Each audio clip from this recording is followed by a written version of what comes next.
Hi there folks, I'm Alex. And I'm Paige, and we're here at the Bridgewater Feed's and Needs location. Today we wanted to share one of our passions, which is hatching chicken and quail eggs. We're going to walk you through each step, from everything from picking out an incubator all the way to hatch day and what to do.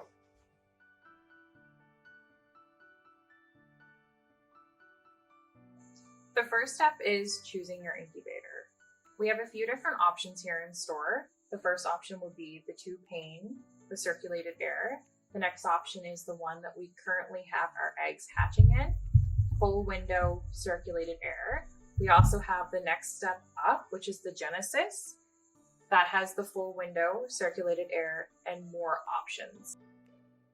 So after your incubator has been running for 48 hours, you can now insert your thermometer and hygrometer. We like to use 2 different ones so that we can see the difference between the two and take the average. Sometimes they fluctuate. The recommended temperature is 99.5 to 100 degrees Fahrenheit, and humidity is 30 to 40%. So if you find that your humidity is lower than 30%, ways you can bring it up is adding a little bit of distilled water at a time in your incubator. The amount of water that you have to add in your incubator at a time all depends on your environment.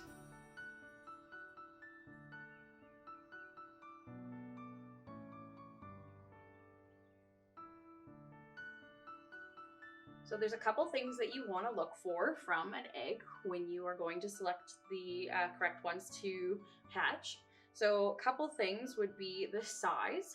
Generally, depending on the breed that you're hatching from, you want to select an egg that is slightly larger than something like this. So for example, this would be a more appropriate size for the types of chickens that I have. This egg is slightly smaller, which could crowd the chick when it's developing.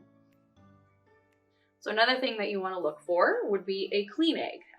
You want to not wash them. You want to make sure that they're naturally clean. So the freshest eggs possible collected, and ones that are generally not dirty, such as this one.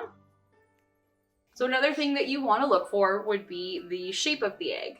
You typically want to avoid using eggs like this one that are oblong shape. Again, you want to use a nice uniform egg that has a rounder bottom as well as a slightly pointed top.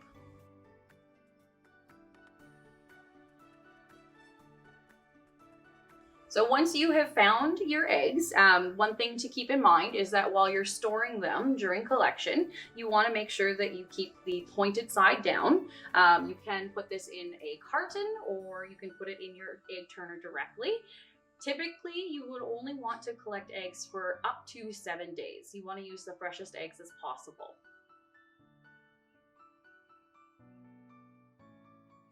All right, so once you have found some clean, well-shaped eggs, one more step that you can take is to candle them in the dark using a bright light and shining it through the rounded portion of the egg, just to look for any small cracks that you wouldn't be able to see otherwise. Typically, these are called hairline cracks.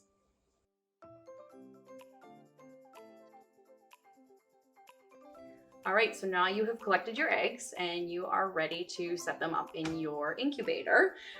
One thing to keep in mind is this is the time to decide whether you're going to be hand turning your eggs or using something like this, which is an electronic egg turner. If you decide to hand turn your eggs, it's recommended that you do it at least 3 to 4 times daily. One little tip that we have for keeping track of which side you have turned and how many times you've turned it that day is to just gently take a pencil and mark each side. So I typically put an X on one side, and then on the back side of it, I put an O.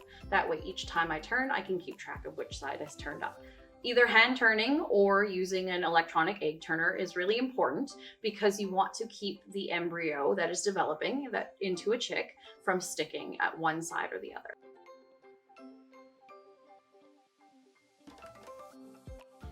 For chicken eggs, they are going to be in the incubator turning, whether hand turned or with the electronic egg turner, from day 1 through to day 18, at which point that will be called lockdown, and we'll discuss that later on in the video. From day 20 to 21 is when you can typically expect them to hatch.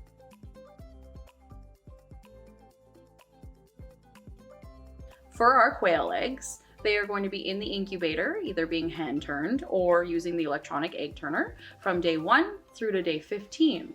On day 15, that's when we are going to put them into lockdown, which we'll discuss later on. And you can expect them to hatch anywhere between day 16 and 17.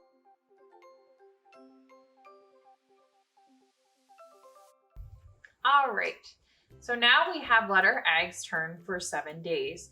It is now time to candle. So some of you may be thinking, what is that? So we have a candler. What we're gonna do is we're going to go into a dark room and pull our eggs out.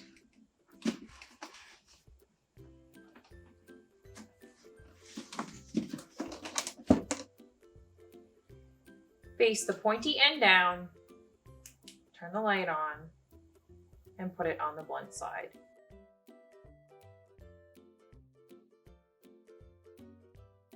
So the reason for candling is you have to check your eggs and make sure that they're developing and they're still viable.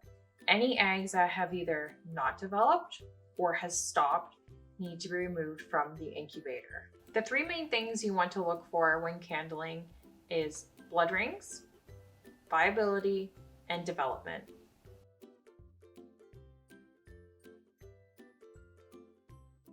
So here is a perfect example of what a blood ring is. As you can see going across the bottom of this egg, that means that the embryo has now stopped developing. So this egg will be removed. It's important to remove the eggs that aren't developing because they can explode in your incubator. This egg here is a perfect example of an egg that is not developing, and it will be removed.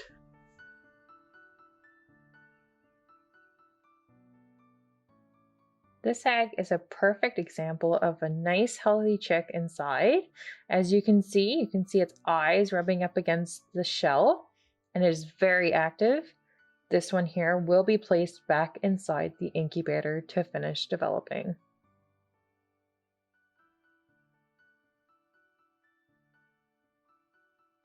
For our chicken eggs, on day 18, we need to put them into what is called lockdown.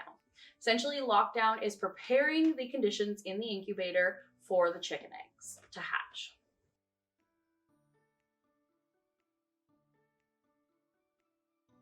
So what we're going to do is we're going to take the top off of our incubator, gently remove the eggs, and take out the turner.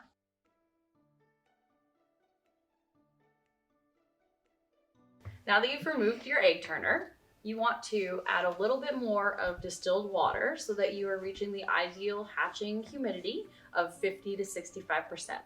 This will depend on your environment as well, so just make sure that you're only adding a little bit at a time.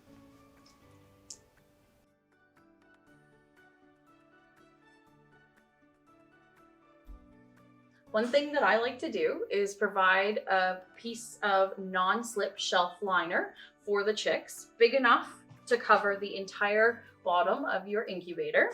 This just helps add a little bit extra protection for when the chicks hatch.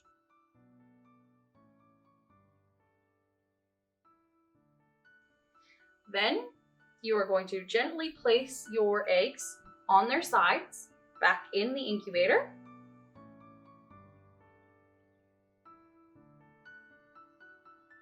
Another nice tip is if you are going to be hatching multiple breeds of chickens or multiple colors, you can add something like this plastic canvas to separate each of the individual eggs.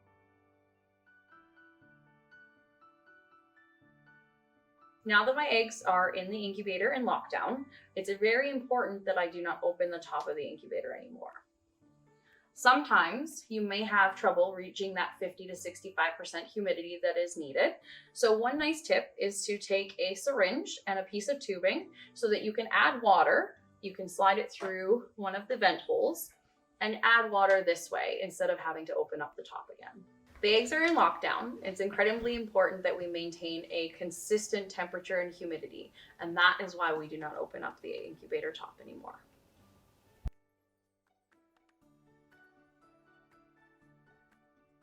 So now we're going to talk about the brooder. The brooder is a place that you're going to put your chicks after they have hatched and dried off in the incubator. Inside your brooder, you're going to need food, water, and heat. It is really important that you have the non-slip bedding in your brooder for when the chicks go in. A good example of a little feeder for them would be this. It's very low. It's easy for chicks to eat out of. The water. It's really important that you set up your brooder 24 hours before they hatch so that your water can come up to room temperature. We like shallow waters like this so chicks do not get inside them and drown. The most important thing would be your heat. You need to make sure your brooder is at least 99.5 degrees Fahrenheit so that the chicks don't get cold. You're going to need a brooder lamp and a heat bulb. So we actually have a really convenient way for beginners to start their brooder.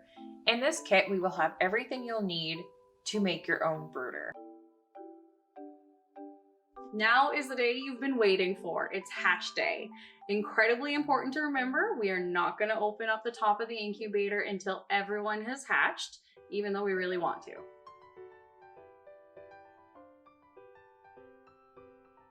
Typically, you know your hatch has started when you see your very first pip.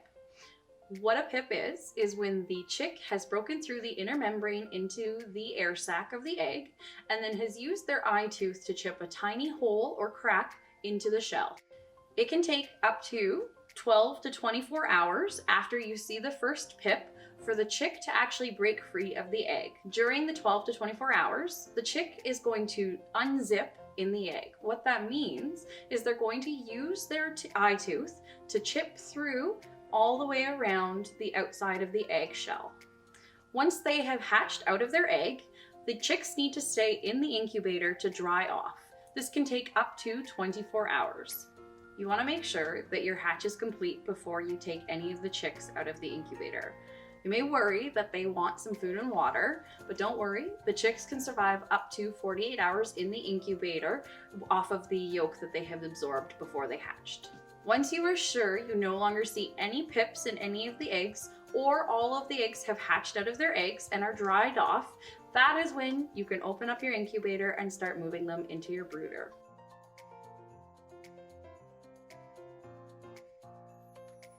Here at Feeds'n Needs, we have a premium feed for whatever stage your flock is in, starting with chick starter, grower, and into the layer.